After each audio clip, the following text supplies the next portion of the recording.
So in this episode, we reviewed the University of Colorado School of Medicine, and the guest is Romney, who is one of my good friends, and he is fantastic. He was my roommate in college, actually, so he's a great guy and super smart, adds a lot of great perspective. So this school is located basically in the Denver area. It's in Aurora, um, and Romney goes over a few really interesting points that I just want to shed light to give a little preview to the episode. So you can look forward to hearing a little bit about the class size and how it's distributed and how friendly the University of Colorado is to out-of-state students. Also, I thought it was really interesting. The curriculum is changing from a 2-year didactic program and a 2-year clinical program to a 3-year clinical program and a 1-year didactic program. Finally, there's a lot of really cool things to do in the Denver area. Romney talks a little bit about that. So I think you'll really enjoy this episode. All right. Welcome to the Medical School Index. We got Romney here. He's one of my good buddies from undergraduate, and he's at the University of Colorado School of Medicine. Welcome, Romney. Thanks for being here. Yeah, really happy to be here. Really excited to be here. So this is going to be awesome. Colorado is such a great school, and it's in a really cool location, which I think draws a lot of students there. Do you want to talk about Denver and kind of where the school's at? Yeah, for sure. So I think that, finally after 2 years of medical school, Denver's finally starting to feel like home for me. When I moved here, Mark and I, both grew up really close. We went to high school together, actually. And so we grew up super close to the mountains. And so when I moved here to Denver, I was kind of expecting, similar situation. Not as close to world-class skiing as Mark and I experienced, but there's tons of things to do outside here. Denver's a cool city, kind of up and coming, great restaurants, bar scene if you're into that. And then cool cities around, like Golden's pretty cool, with access to the mountains. I was in Boulder yesterday hiking with a friend. So yeah, I'd say it's like 40 minutes to trails in Boulder. Like skiing's probably an hour and a half to 3 hours, depending on where you're going. And then the school itself is in Aurora, Colorado. So I live in Denver. And Aurora is just a little bit east of Denver. So that's kind of where the main school campus is. Is it in kind of like the downtown urban area, or is it more of suburban? No, it's more suburban. So the school used to be like downtown, but they built a few hospitals. The hospitals have been around, but it's a relatively new campus, I'd say within like the past 20 years. So there are a few hospitals there. So they have the University Hospital, Children's Hospital, and then a VA hospital, all there right on campus. They're all like 5-minute walking distance from each other. That's super nice. And I imagine you're doing most of your rotations at those hospitals. Yeah, so there are those 3 hospitals there, and then there are a few other hospitals you do rotations at. One of them is St. Joseph's. It's like, it's more downtown, and then there's Denver Health, which is like downtown. So of those 5 hospitals, that's where we're mostly doing rotations. And then family medicine, that's a rotation I'm actually on right now. They can send you rural. And then separate, we can maybe get into this more later on, but there are a few different like tracks. There's one in Fort Collins and one in Colorado Springs. So there's some students there as well. Yeah, that'll be awesome. We'll have to jump into that. And are these like, I guess I could talk about this later, but I'm curious, are these like county hospitals in the sense that like you guys kind of see everything like you see from the prison system, kind of like people on Medicaid, all that spectrum? Exactly. Yeah, we see pretty much everybody. Denver Health's like the safety network hospital. So we see the patient population there is largely people who are downtown, people who are experiencing homelessness, things like that. St. Joe's is a private hospital. It's actually now owned by Intermountain Healthcare. They just recently bought it. And then University Hospital and the VA and Children's are, just right over there. Oh, that's interesting. I did not know that. Intermountain had purchased that hospital. Yeah, Cool. It's like SCL Health. Anyway, Intermountain bought it. Yeah. So for those students who are about to like move to Denver for school there, how much is rent? What can they expect generally in terms of rent? Yeah, I think it depends on where you're moving from, what your perspective would be on the rent. So a 1-bedroom apartment is probably like $1,500. If you're like splitting rent with a classmate, you'll probably pay around like $1,000 for a 2-bedroom. And it also just really depends on kind of where you're living. So I'd say that like average rent is probably for a one bedroom, like right around 1,500. And then, yeah, you can go anywhere up from there. Okay. Is the area around the school safe, or do most people live by the school? So just north of the school, there are a few apartment buildings that people can live at, but the school is actually in an area that is not very safe. Okay. So just to the east, sorry, just to the west of campus is like very dangerous, as well as south. So Hmm. students don't really live in that area. That's where the rent is cheapest, but it's not super safe. So um, but just north of campus, there are a few little apartment buildings. And then a little bit further, like northeast, is a safer area. It's called Central Park. I have a lot of classmates that live there. And then really just all throughout, I mean, I have classmates that live downtown Denver. I live more, I don't live like downtown, but I live closer to the city than I do to the school. Just kind of wanted, I personally lived right by the school my first year, and I didn't love how my life just felt like school, so I wanted to move a little closer to the city and a little closer to a few things there. So That's awesome. Denver would be such a fun place to live, just yeah, all around city wise, the mountains. And so it sounds like you're living probably like what, 15, 20 minutes away, and that's pretty normal for most students. yes, I live like 15 minutes away. I'm usually going to campus early in the morning, so it's usually pretty quick there. So I'm like 15 minutes from main campus, and then like 10 minutes from the two other hospitals that are downtown. So kind of pretty central location for everywhere I will be. That's great. So this kind of leads me into my next question. So let's dive into the first year. So Yeah. in your first year, how often were you on campus? What was kind of your typical day like? And then kind of week as well. Yeah, for sure. So just kind of as a disclaimer, I was kind of letting Mark know this before. My experience may be different than students' experience in the future. CU is kind of undergoing a little bit of a change. They're going from a 2-year preclinical education to a 1-year preclinical education, meaning that you'll have now 1 year of like lectures before you get into the clinic. So my Mhm. class is the 18-month, we're the transition year. But so my first year, we started with anatomy. That was our first block. And then with COVID, everything went virtual. So there were no in-person lectures then. So the typical day looked like 4 hours of lecture in the morning. And then occasionally like small groups in the afternoon. And then after that, there was just time to study. So I mean, we were usually done by 3. If we had like an in-person like like foundations of doctoring, or just like essentially teaching you like skills to be a doctor, like physical exam or interviewing patient, things like that, then sometimes those sessions would go a little longer, and those were usually in the afternoon. But pretty frequently or reliably, it was lecture from like 8 until noon every day. And then there was probably like 1 or 2 small groups a week that were required to be on campus. And then required lectures were not very often. It was maybe like once or twice a week that it was like an hour-long lecture you had to go to. Okay. So these are like recorded lectures that you can watch later and they're not mandatory. Yeah. So my first year, it was on Zoom. So you could go to the Zoom meeting, or they also recorded it and you could watch it later. All of the lectures are recorded, and they post them on Canvas, and you can watch them back later at a faster speed if you would like to. Okay. And I know like some students they watch these lectures, but some actually don't. They just use like boards and beyond. Um, do typically most students watch these lectures? I think it's split down the middle. People find what they like to do. Personally, I didn't watch lecture. I went to anatomy. Anatomy was all in person, and then we started kind of these Zoom sessions, and I just found that they weren't very beneficial to me. And so I started using purely outside resources.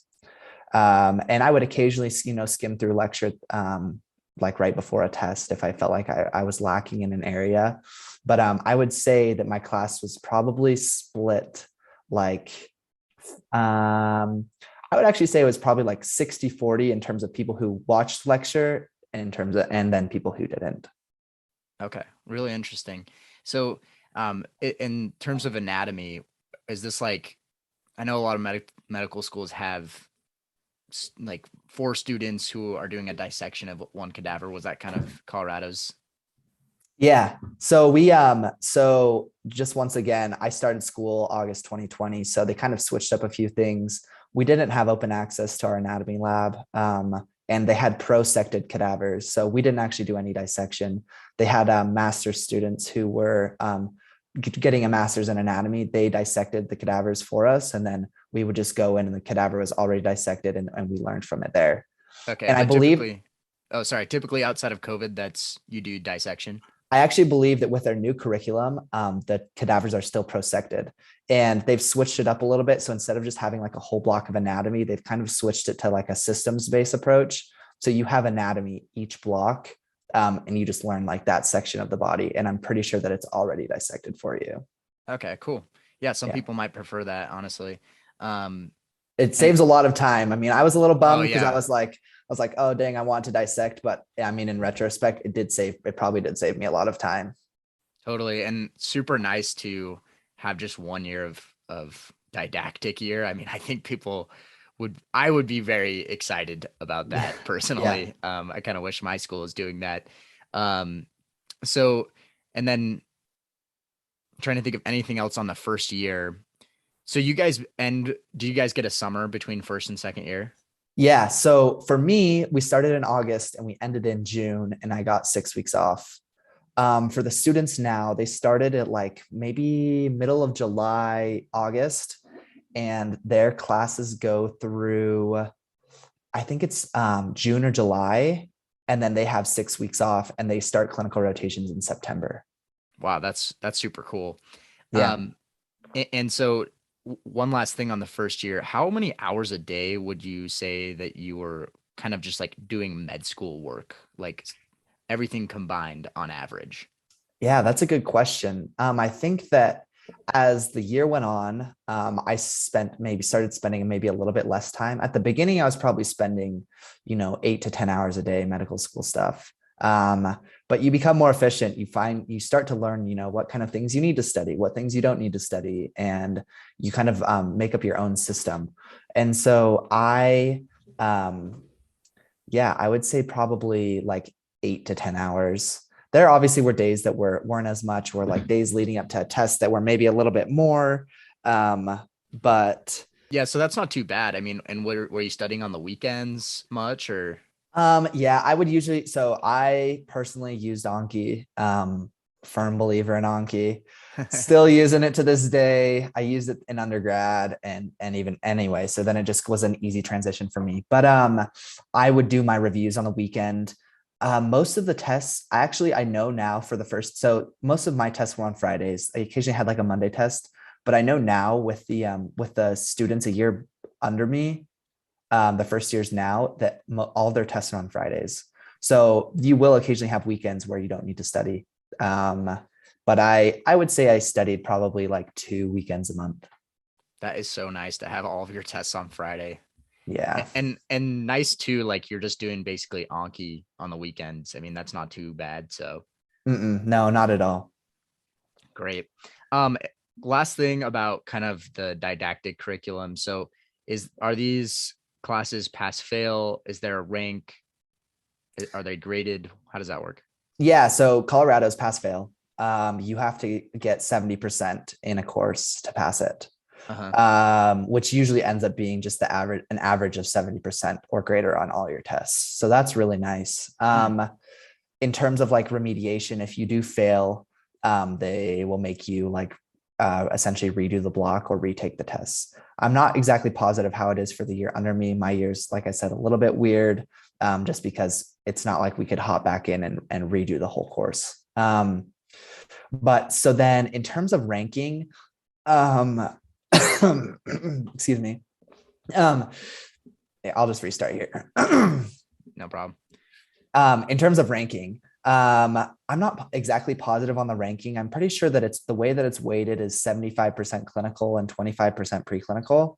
And then I'm pretty sure that they rank by quartile. So on your dean's letter, like when you apply to residency, they will say like top quartile, or they'll just go from there, Right. the Okay, cool. quartile ranking. Yeah, I mean that seems pretty common across schools, so I feel like people appreciate that about Colorado.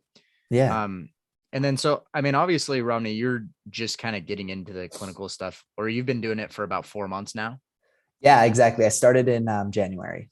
Okay, awesome. So most of these rotations, like you said, have been at these hospitals in Denver. But can you tell us a little bit about this family medicine rotation? And do most students do that rotation outside in the rural Yeah. areas? Yeah. So the rotation system at Colorado is also changing a little bit. Mm-hmm. So I'll shed some light on my experience and then kind of explain what that it's going to look like going forward.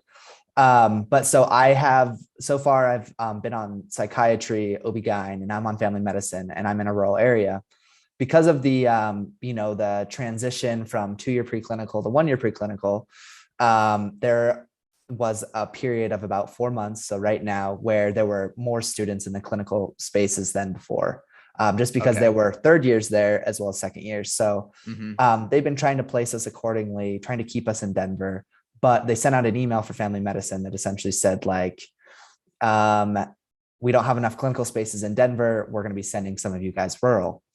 And I personally didn't really want to do rural medicine, if I'm being honest. Uh-huh. So I said, keep me in Denver. I was like, they're actually not going to send people rural. And they did. And so I'm in this, little town. It's called Yuma, Colorado. It's like 2 hours east of Denver.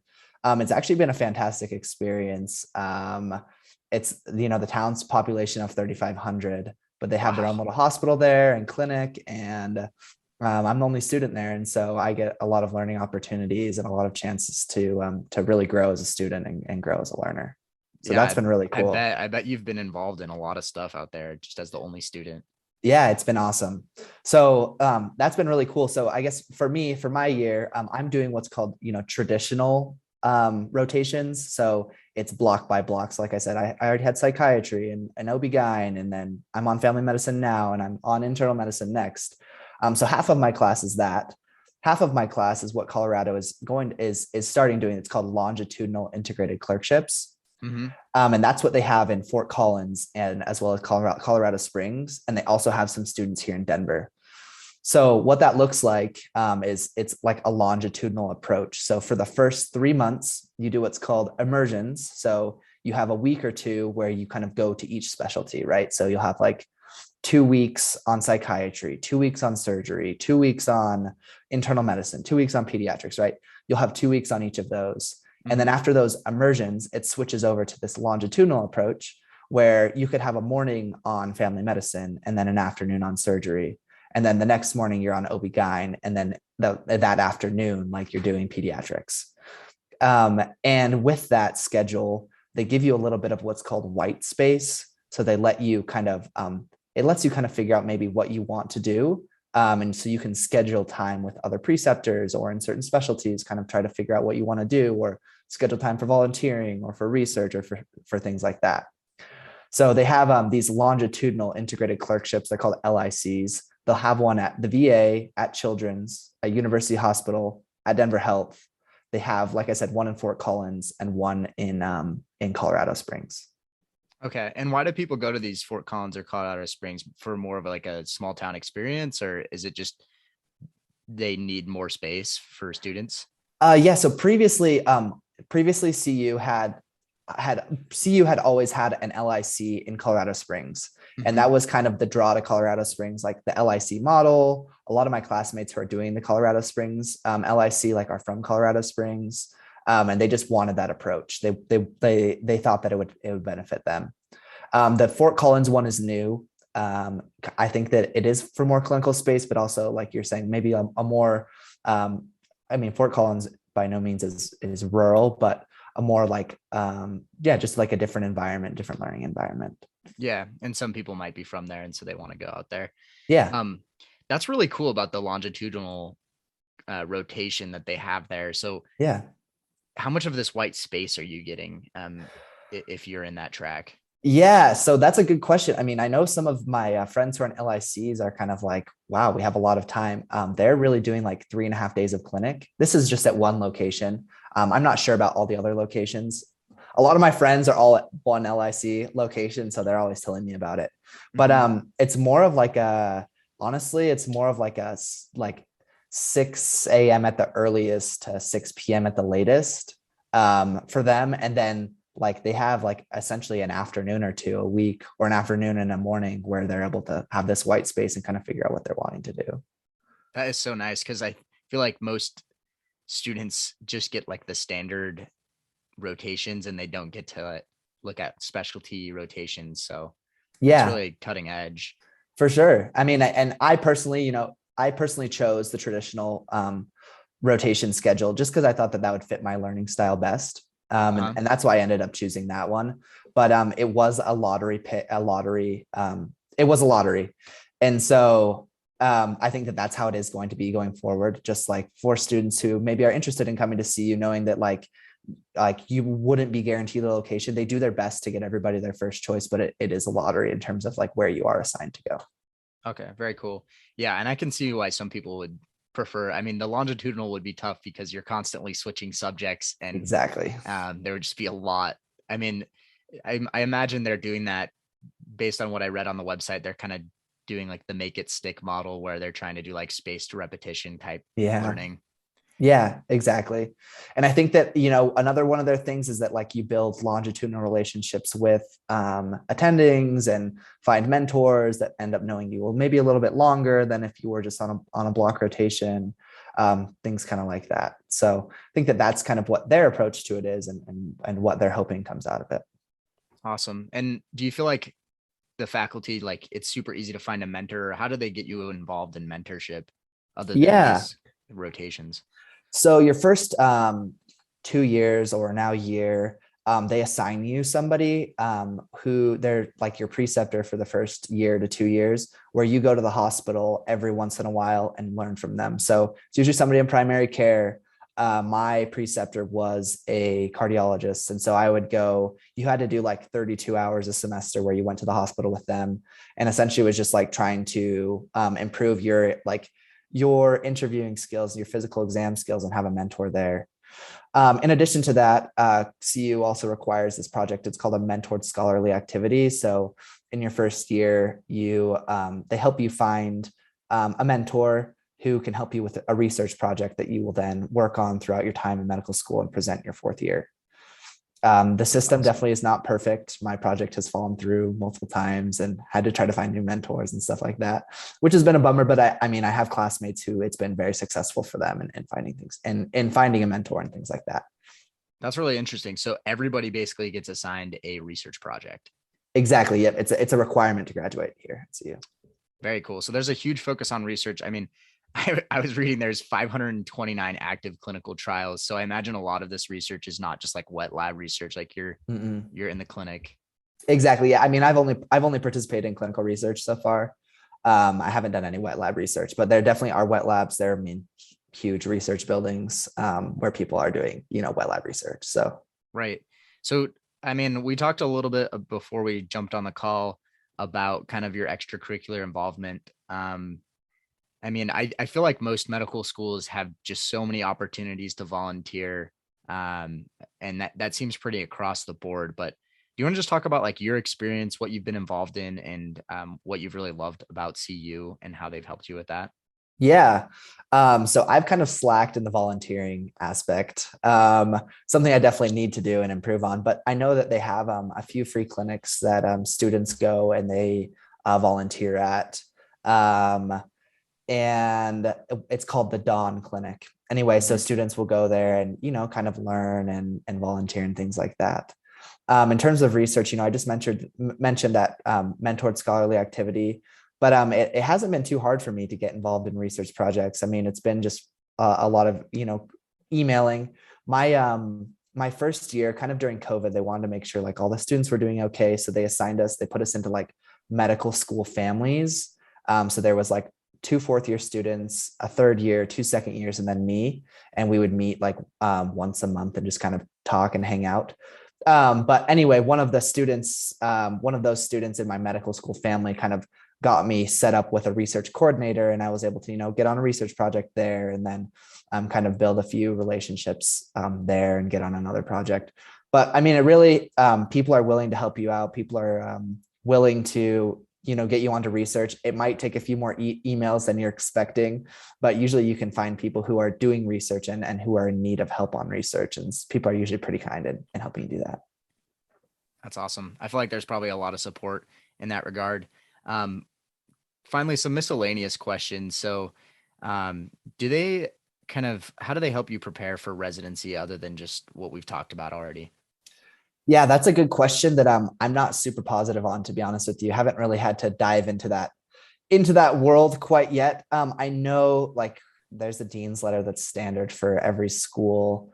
Um, yeah, I don't know a ton about that. Sorry. No, it's all good. And then so have you taken step one? Are you preparing for that right now? No, so I haven't taken step one. So, kind of a big part of their change was part of the reason why they changed to 1 year preclinical is there was some research that showed that taking step after your clinical years actually reduce step in terms or reduce stress when taking step. So Hmm. that was before it went past fail.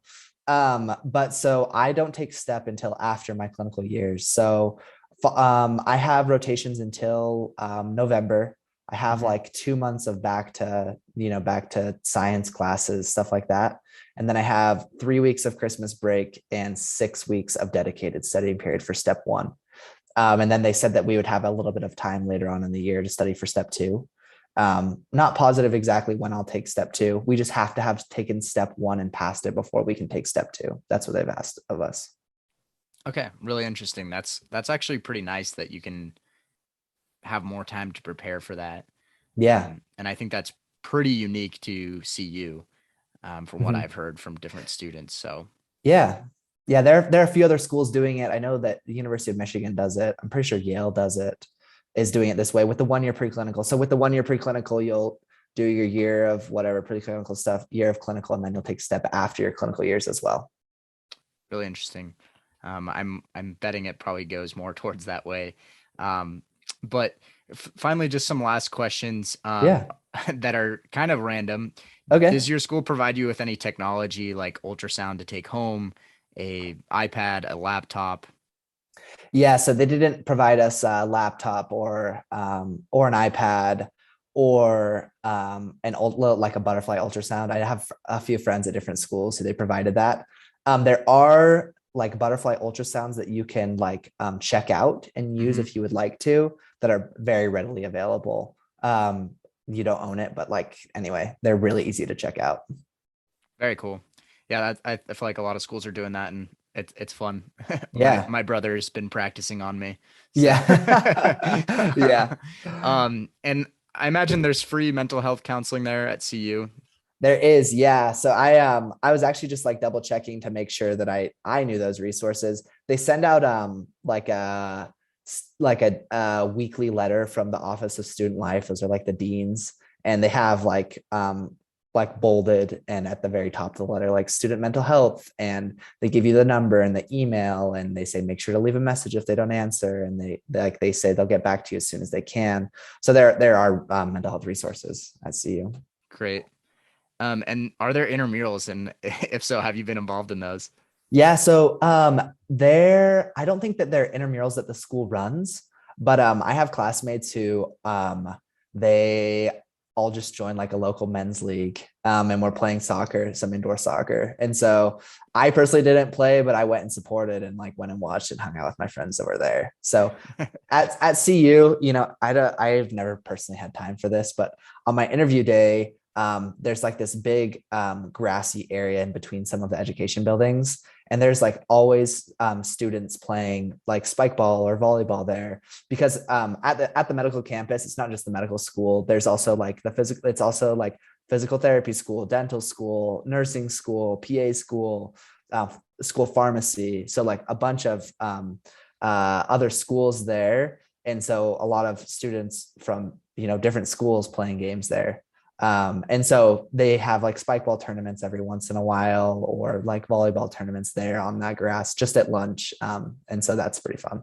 That's pretty cool. And Yeah. just through that, you get to interact with other, I guess, departments, or do you guys interact with the other departments at all? Yeah. So through that, there's also a course during your education. It's called like interprofessional education, where they pair you up with a few people from different professions who are students as well, and you work through ethics cases or things like that. And so you can get to know people through that as well. Okay, very cool. Um, I'm kind of circling back to this because I just realized that I never touched on it. Yeah. How often would you say that you had like, because obviously you have like anatomy, probably your first semester, I'm guessing, and then Mhm. how often did you have to kind of be on campus for, would you say, on average for like a clinical thing or something like that your Yeah. first year? Yeah. So, I mean, after my first year, so my first year was virtual, but after my second year, they started holding in-person lectures. And I mean, not a ton of students went, maybe like 10 to 20. My class is 160 people. Most people just watch from home at that point. But we had these problem-based learning groups. So at the very beginning of school, they arranged us into groups of 8 people, 8 students. They were called our problem-based learning or PBL groups. Mm-hmm. And we met with them every Tuesday. My first year just on Zoom, but second year we started meeting in person. And so that was required. That was like 2 hours a week. And then every once in a while, they'd have like a patient session where you'd have to go in. So that was usually about an hour, maybe a week. And then I think I, touched on this a little bit before, but just like foundations of doctoring or teaching you doctor skills, that was probably once every 3 weeks or once every month. And that was usually about 4 hours. Okay. So usually had to be on campus maybe 5 hours max a week, 5 to 6 hours max a week. Very cool. So yeah, and it sounds like maybe twice to three times a week, Yeah, depending on the week. Very cool. exactly. Yeah. Just kind of wrapping up. This is a general question. If you don't have Yeah. anything to say, it's fine. But anybody applying to CU, would you anything you'd recommend, or in the interview process, or just in general, like what do you have to say about CU on a general basis? Yeah, I mean, I think CU is a great school. They definitely care about their students, and they're definitely trying to figure out the best way of teaching their students. I was actually talking to a friend about this who's thinking about doing medicine this last week, and he was kind of just like, "What should I do?" And I think that I would just tell students out there to do what you're passionate about, and find what you're passionate about, and whether that be something that's volunteering or just a hobby or things like that. And really try to build that out and have that make, like, I think that the whole application process as a whole to medical school is just like about becoming the best person that you can be. And so when I interviewed here at CU, my one-on-one interviews, I didn't talk about any of my personal accomplishments or anything. They were mostly interested about my hobbies and what I liked. And on my application, I had mentioned that I enjoyed fly fishing and that I enjoyed skiing and being outside.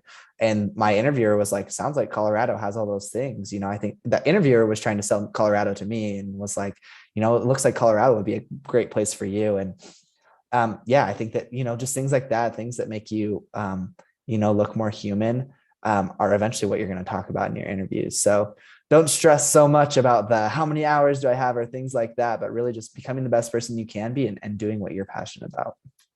That's great advice. I feel like that's a great culture they have there, kind of the mountain vibe. So, um, Yeah.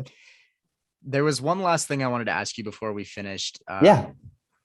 I noticed on the website that they talked about there's like a rural track, a research track, and a global health track. Do you have Uh-huh. to do one of those tracks? And okay, you don't have to do those. No, you don't have to do those. I don't know if those are even going to be a thing with the year below me. They might be. I'm not positive. But I know, at least for my class, I didn't have to do one of the tracks. I could have if I wanted to. You kind of applied at the very beginning, and I decided not to. Man, So this has been fantastic, Romney. You, uh, man, it's been great talking to you. Colorado yeah, sounds like a great school. yeah, it's a great place, and Denver, great location, lots to do. So definitely been good, and hope any future applicants to Colorado are yeah, that this is beneficial to anybody who wants to apply to Colorado in the future. Also, just as one more thing, Colorado is a state school, but they take a lot of out-of-state applicants and a lot of out-of-state people. So I'd say like about half my class is from out of state. So just if people are like, debating adding Colorado to their application, just so that people are aware. Yeah, that's great to know. That I think people, that's definitely insider knowledge. So we appreciate that. Yeah. All right, Romney. Well, thanks so much, man. Take care. Yeah. Good to see you, Mark. Have a good one.